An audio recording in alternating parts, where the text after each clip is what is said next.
Embezzlement. I put the yada yada up here because it's just, you don't even know that much about it. The short of it is, embezzlement is taking money or goods from a business, okay? And that's based on your position there. You wouldn't have access to it otherwise. Somebody comes into your store that doesn't work there, just comes in, takes something off the shelf, walks out, that's larceny. Somebody that is in your store that works there and takes something and walks off the shelf, that's embezzlement. The difference is that they had access to it because of their position working for your company. Okay? Everything that we're going to go on from here, this is a 10-year felony. Now, I'll acknowledge that nobody spends 10 years in jail in the state of Vermont, especially not for embezzlement, but it's on the books. That's the maximum crime for embezzlement is 10 years in jail. There are a couple interesting caveats.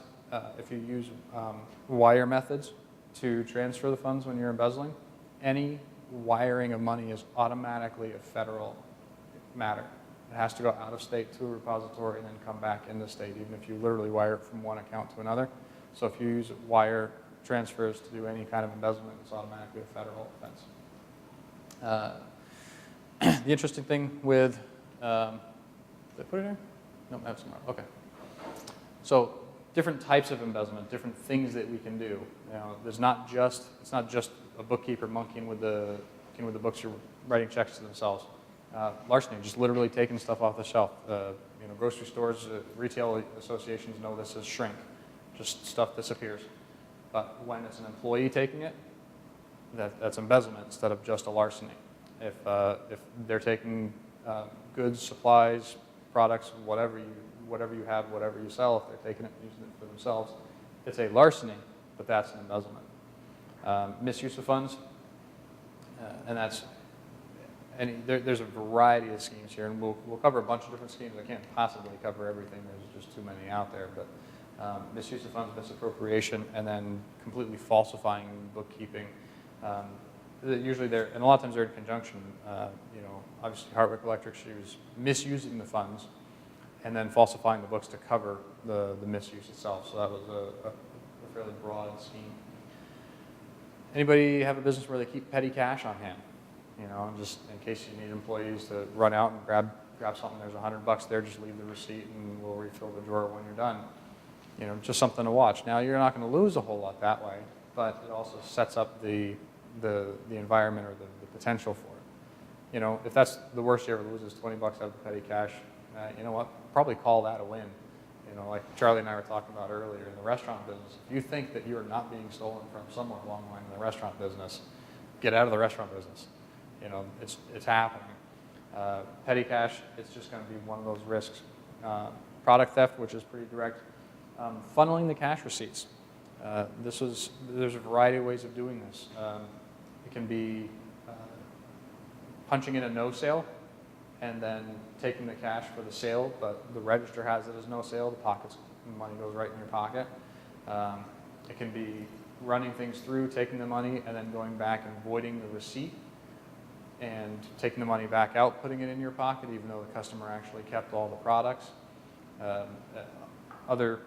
Depending, and I don't know every business's accounting practices, but using the cash receipts to your own advantage.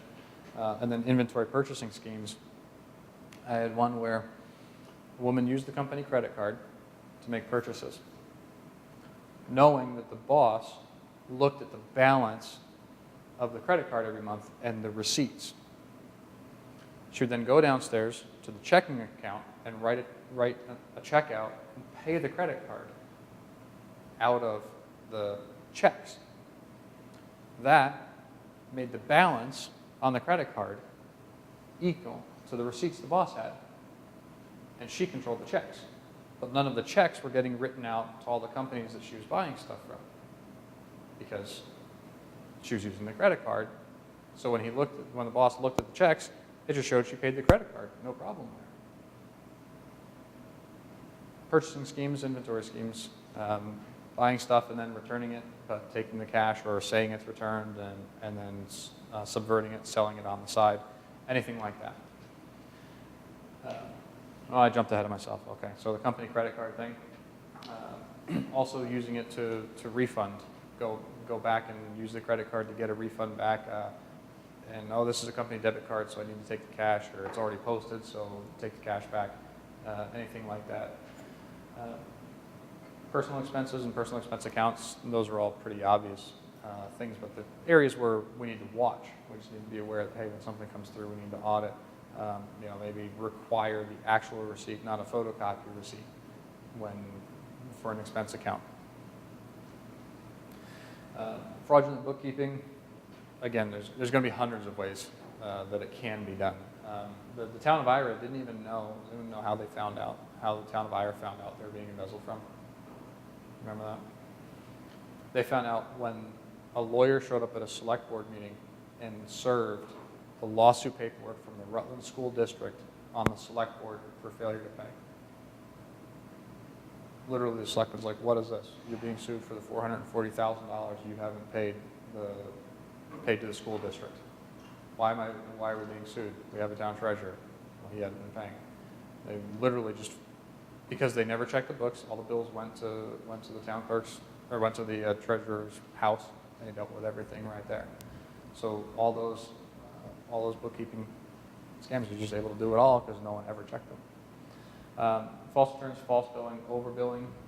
If you get, a workman says, okay, I did this much work, this is the bill, and then the bill that gets sent out to the customer is higher than that. Customer pays the higher bill. The accountant lops off their share of that and deposits the rest.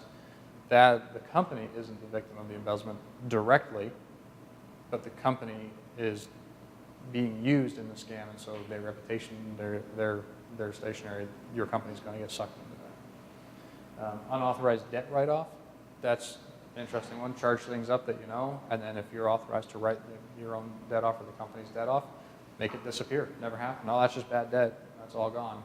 Why? Because I'm never going to pay it back.